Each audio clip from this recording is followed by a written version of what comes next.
So I realize now that I have an occult channel that is all about occultism and magic without actually explaining what occultism and magic is. So let's rectify that. According to Wikipedia, the occult, from the Latin occultus, clandestine, hidden, or secret, is the knowledge of the hidden, or knowledge of the paranormal, as opposed to facts and knowledge of the measurable, usually referred to as science. The definition of magic, according to Google, is the power of apparently influencing the course of events by using mysterious or supernatural forces. And while we are on our definitions kick, let's just do the arcane definition because that one's funny to me. The definition of arcane, according to Google, understood by few, mysterious or secret. So with these definitions, we're starting to pick up a picture. Magic and occultism and the arcane are all secrets understood by very few people. Therefore, they're not actually scary, you just don't know about them. That being said, who wasn't afraid of the dark, at least a little bit, when they were younger? What you can't see, what is mysterious to you, is usually scary. This is why a lot of people fear secret societies.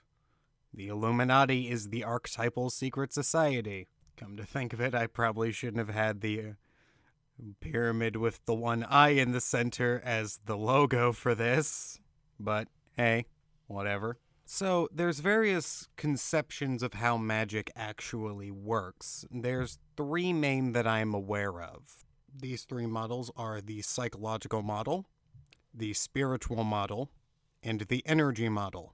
When beginning in magic, the easiest model to understand if you have a basic understanding of psychology is the psychological model, so we'll begin with that. There are two principles in psychology that say what you think about or what you believe in comes true. These two models are confirmation bias and the placebo effect, both of which are documented and have various numerous studies' effectiveness. Now, the placebo effect you have probably heard of more than once, all the time. The placebo effect is if you believe something is happening to your body will kind of sort of mimic the changes. Before a drug is administered to the public, it must pass a test that determines whether or not it is more potent than the placebo effect. The fact that it has to pass a test to see if it's more powerful than the placebo effect is rather interesting, and quite frankly, that should tell you a lot about how effective magic is on your own personal body. The next part of magic that is backed up by psychology is confirmation bias. If you believe something, then your mind will end up making it true. If you give two students, a man and a woman, a test and tell them that the man is going to fail, he will fail, and the women will pass with flying colors. If you go and tell the woman that she's going to fail, she will fail. This has been backed up by science. What we're doing with magic is we are convincing ourselves that a course of events will occur, and then after these course of events will occur, we will have the evidence we need, we have backed up our claims are real. So effectively, for the confirmation/psych paradigm model of magic, you're basically getting yourself to believe something that currently isn't true, but through the events of magic will appear to be true later on. The next model of magic is the energy model, and the energy model is fairly simple, but it has some nuances that we should discuss. So the nuances here are: all things are made out of matter, and if they're made out of matter, what will happen is they are made out of energy due to Einstein's E=mc² law. So any physical matter you throw into doing some kind of magic will add to the effectiveness of your rituals or spells. The energy model also does believe that emotions are a form of energy. How many people have been depressed and felt like their energy was completely gone? Or have you felt sad to the point where you just wanted to just end it all? Or so mad that you wanted to just burst into flames right on the spot? Or felt so happy that you felt like $1,000,000 and just wanted to make everyone else happy? Those emotions are a form of energy per this model.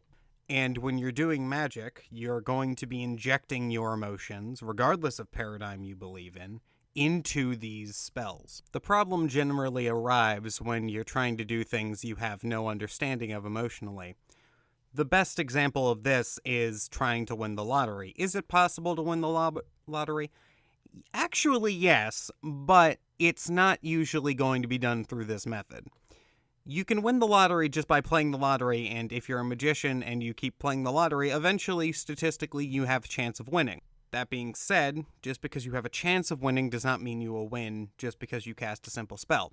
And remember, as per the energy model, you get in what you put out. So, if you don't have the emotional understanding of it, you can't put that into your spell. Therefore, you can't actually put the emotional charge required to win the lottery through magic. Had to throw that in there because I know I'm going to get a bunch in the comments like, why can't you win the lottery through magic? Well, this is why. The third model of magic is the spirit model, which says that anytime you do magic, unseen spirits go out and do your will. Because spirits are so unemployed and so desperate for work that they are willing to do whatever you do and whatever kind of magic you want them to do. They're willing to influence people, make you money, make you famous, make you rich, get you a girlfriend, whatever you want. And as per the spirit paradigm, the spirits come in varying qualities. You're going to have your standard angels, demons, but you also have quite a few others. You have the voodoo Loa, who I have not dealt with, but I know that they are fairly interesting. You have gods and daimones, and daimones were spoken about in a previous video. You have elemental creatures, the elementals being made out of fire, water, earth, and air in the Western system. If you're using a Asian system, usually they'll be made out of fire, water, air, metal, and wood, I believe. And all of those have their own correspondences and what they're supposed to be doing. However, just a quick example, let's say that I'm a seasoned magician who has been practicing magic for a little bit of time and I want to do something related to money. Well, I have several options.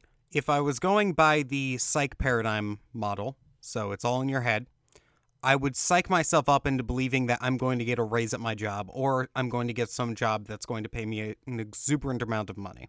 If I was going to be working with the energy paradigm, I would throw as much energy into that as possible. So I want that situation to occur. I would throw as much energy into that situation as possible. That would make it more likely to occur. If I was doing the spirit model, I have a significant amount of tools at my disposal. I can ask the archangels of earth. I can ask the regular angels of earth. I can ask the demons of money. I can ask the earth elementals for help.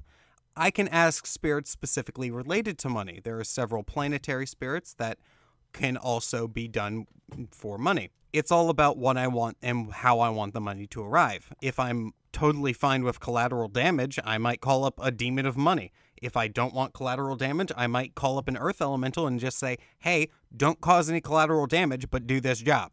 Keep in mind, money is only one example, and just because it's one example does not mean it's the only example. I mean, you could use it to get better grades, be better at social skills, have a better social life.